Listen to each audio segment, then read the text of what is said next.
August 12, 1985. It's the height of the Japanese Obon holiday season, a time to return to your hometown, to honor the spirits of ancestors, and to spend precious time with family. At Tokyo's Haneda Airport, 524 people boarded a domestic flight, Japan Airlines Flight 123, a Boeing 747 SR, a short-range jumbo jet bound for Osaka. For most of them, it's a routine trip. For many, it's the start of a vacation. And for most, it's the last thing they will ever do. This is the story of the worst single aircraft accident in aviation history, one that shattered hundreds of lives. I'm Eckhard Jan, and this is Error 1. On August 12, 1985, the Japan Airlines Boeing 747 was scheduled to fly from Tokyo to Osaka. The takeoff was proceeding normally when suddenly, at an altitude of 24,000 feet, there was a loud bang. Loss of pressure. In addition, all hydraulic systems failed. The aircraft was no longer controllable. The pilots desperately tried to control the aircraft using the thrust levers of the four engines. At times, it sank to 6,600 feet, only then suddenly to rise again over 13,000 feet. Meanwhile, the plane kept rolling violently to the left and to the right. Dramatic scenes took place in the plane and in the cockpit.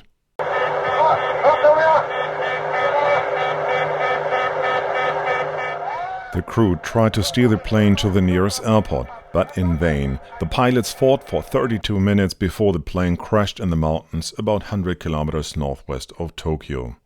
Of all the passengers and crew on board, only 4 people survived with serious injuries. 520 people lost their lives. It was by far the worst air disaster in Japan and one of the most tragic accidents in aviation. The Japan Airlines 123 accident is only overshadowed by the collision between 2 jumbo jets in Tenerife, which is available on episode 3 of my podcast. But what had happened with Japan Airlines? What led to this terrible catastrophe? Let's take another look at the error chain again. Japan Airlines was founded in 1951, when commercial flights were permitted in Japan for the first time after the Second World War again. Japan Airlines, or JAL for short, was founded with government funds as a state airline.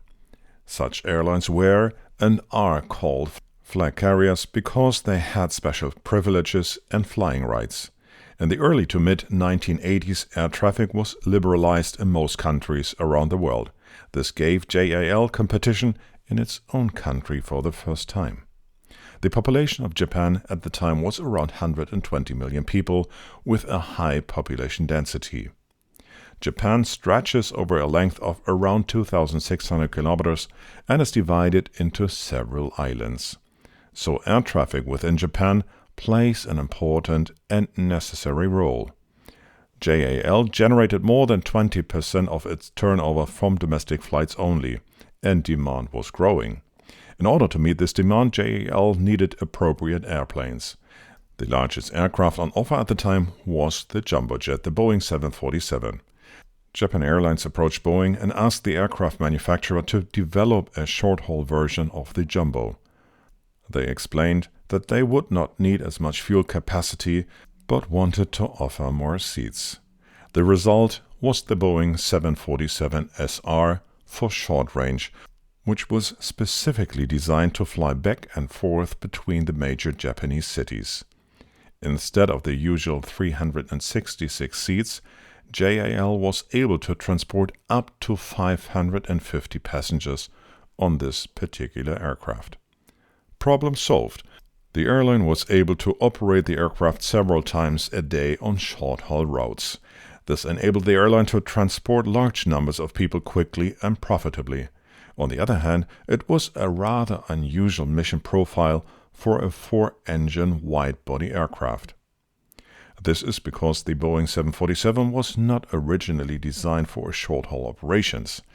Boeing therefore had to change and reinforce some of the things for this specific model.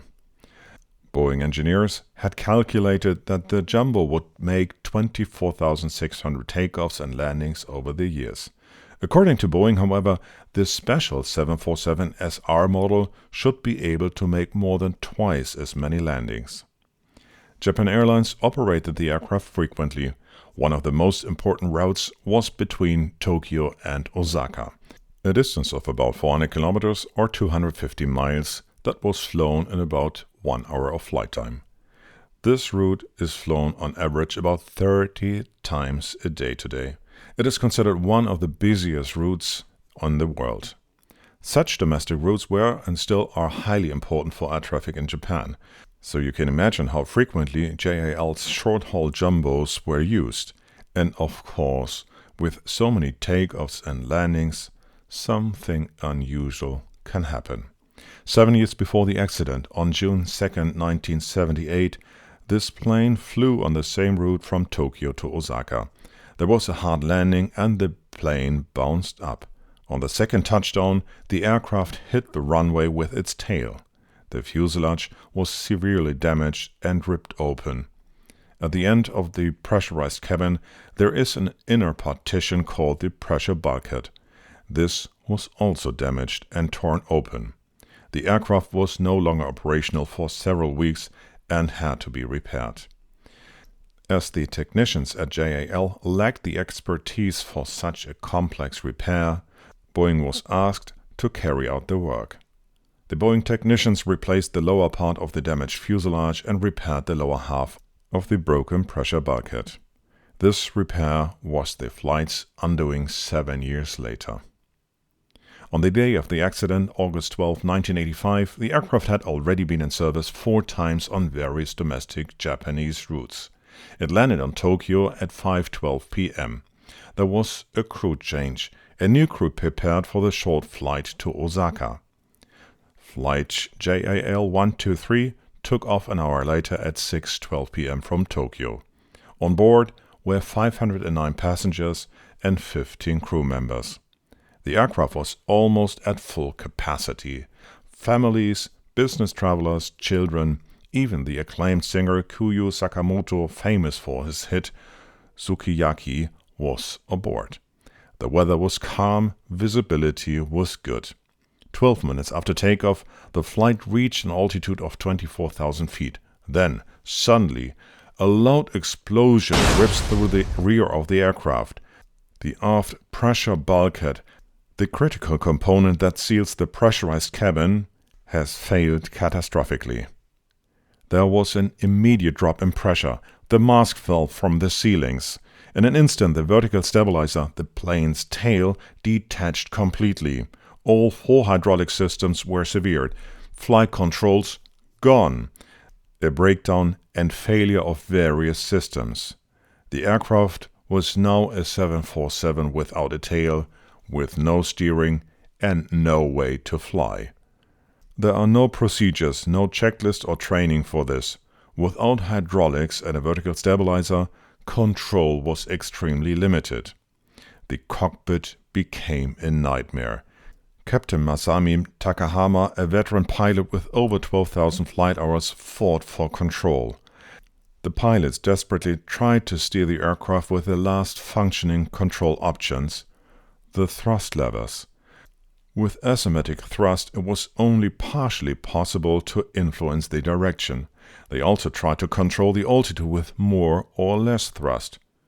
For me, it was nothing short of a miracle that the pilots were able to keep the plane in the air for more than half an hour under these circumstances.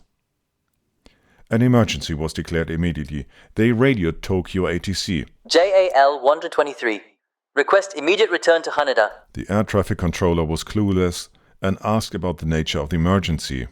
Meanwhile, the pilots were fighting for survival. The air traffic controller offered them different flight directions and asked if they wanted to land in Nagoya. There was only one short answer. Trouble. Haneda is the name of one of the airports in Tokyo. The air traffic controller slowly realized what was going on and gave them a heading to get to the airport. Maintain course of 0 near 0. Haneda's active runway 22. But the flight movements became increasingly erratic. The controller asked the crew, Is the aircraft controllable? The pilot's only answer was a short, Uncontrollable. For the next 32 minutes, the crew battled to keep the airplane airborne by manipulating thrust alone. Just think about it. They were steering a 250-ton jumbo jet by adjusting engine power only, because that's all they had left. And behind them, 509 souls that were enduring pure chaos. Just imagine it. You're a mother holding your child. The oxygen mask dropped, but you know something is very, very wrong. The plane lurches, banks sharply, dives and climbs, screams, prayers, letters, desperate and handwritten goodbyes. One passenger, the 34-year-old Yumi Ochiai, wrote on the back of a napkin, "To my beloved children, I'm sorry. I'm so sorry. Please grow up to be good people." Many passengers wrote messages, folded them into their wallets, tucked them into purses. Some of the messages were found. Others were lost in the wreckage. Flight 123 began to circle over central Honshu, tracing a wide, uncontrollable arc. The last few minutes became increasingly dramatic. By now the plane was over a mountain range at an altitude of about 5,000 feet. Eyewitnesses later reported that the plane flew low and very slow over them before tilting to the left behind a hilltop. At 6:56 p.m., the aircraft finally crashed into Mount Takamagahara. The impact tore the airplane apart. A fireball erupted, and the forested mountainside was silent once more. The occupants on board had no chance. Rescue workers and search teams were alerted immediately. 20 minutes after the crash, the first U.S. Air Force helicopter arrived at the accident scene. They were not able to see any signs of life from the air.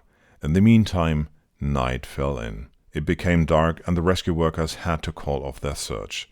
They reached the accident site the next morning. Of the 524 people on board, only 4 survived. All women, all seated in the rear of the airplane. One of them, Kaiko Kawakami, a 12-year-old girl, was found trapped in the wreckage, injured but alive. Another survivor, Yumi Kotamura, was found cradling her 8-year-old daughter. The child had died, but the mother had lived. Medical experts later concluded that more passengers might have survived if rescuers had reached them sooner. A truth that would haunt many of them. The rescuers found many farewell letters among the wreckage. The passengers had written them to their relatives in the last few minutes of the flight. The crash of Flight 123 shook Japan to its core. No accident involving a single aircraft has ever claimed more lives in the history of aviation than the crash of Japan Airlines 123. Public grief was immense. Japan Airlines' reputation was devastated. Pilots began to question the safety of their aircraft. Engineers looked again at their checklist, their repair manuals, their assumptions. The Japanese Aviation Investigation Commission immediately began its work. What happened to Flight 123? To understand the crash, we have to go back once again this 7 years to 1978. That year, the same aircraft suffered the tail strike during landing. The pressure bulkhead, as we already mentioned, was damaged. The repair was done by Boeing technicians, but not correctly. The cracked sheets had to be renewed and replaced. But instead of replacing the entire bulkhead panel, they used a double splice plate with only 1 row of rivets instead of 2. A sealant was then applied so that it was never discovered during subsequent inspections. In other words, the repair carried out was faulty. As a result, the material strength was 70% lower than estimated and permissible. This clearly violated Boeing's own repair guidelines. During the investigation, the Commission calculated that under these conditions, a fatigue fracture in the pressure bulkhead had to occur after around 10,000 flights. In fact, the aircraft completed 12,300 flights before the crash. At first, the repair mistake wasn't noticed, but over the years, every pressurization cycle, which means every takeoff and landing, put stress on the bulkhead. Eventually, a crack formed, it grew, and on August 12, 1985, it burst open. The explosive decompression ripped off the vertical stabilizer and severed the hydraulic lines, rendering the aircraft uncontrollable. This was not an accident caused by weather or terrorism or pilot error. This was the result of a flawed repair, a human mistake hidden in metal and rivets waiting to surface. This mistake 7 years earlier was undoubtedly the beginning of the error chain, or what I like to call the Error 1. The investigation commission also found that the pressure bulkhead had not suddenly ruptured. They were able to detect nicotine residue on the cracks. At that time, people smoked a lot and frequently on board airplanes. The nicotine residue therefore means that the pressure bulkhead was not completely sealed and that cabin air was already leaking out before the accident. It also became known that in the 6 months prior to the accident, the rear lavatory door on the plane was repeatedly jammed. It was checked and adjusted a total of 33 times. However, the problem persisted. The investigator did not want to rule out the possibility that the fuselage continued to deform due to the original damage from Osaka. The jammed door was possibly a result of this, according to the investigators. Would it have been possible to recognize these first signs before the accident? Unfortunately, we will never know. Boeing accepted full responsibility for the faulty repair. Japan Airlines executives resigned. Maintenance procedures worldwide were tightened dramatically. Japan Airlines paid the bereaved families of the victims 780 million yen in compensation, or the equivalent of $7.6 million at the time. The president of the airline, Yasumoto Takagi, visited every single family of the relatives and resigned at the end of the year. Several employees of Japan Airlines felt guilty and committed suicide. What a tragedy.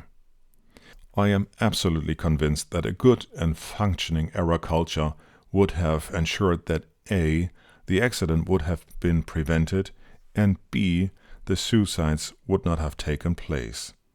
With the right error culture, many of the affected people, passengers, crew members and employees would have remained alive. The accident makes it particularly clear why a small mistake can turn into a major catastrophe. That's why Error 1 is so important to me. If you recognize an Error 1 early on, you can break the error chain and prevent a failure, a disaster, or a catastrophe. And that's why I made this podcast for you. In Japan, an entire generation grew up knowing someone who had lost a parent, a friend, a colleague on that flight. Annual memorials were held at the crash site up to this day. But perhaps the most chilling legacy of Flight 123 is the reminder that a single incorrect repair, a row of rivets in the wrong place, can doom hundreds. Human error once again proving itself both small and colossal. You have been listening to Error 1. If this story moved you, share it. Remember those who were lost and the lessons we must never forget. With this in mind, I say thank you very much. As we say in Germany, bleiben Sie sicher, stay safe, and see you next time. And always double check your work.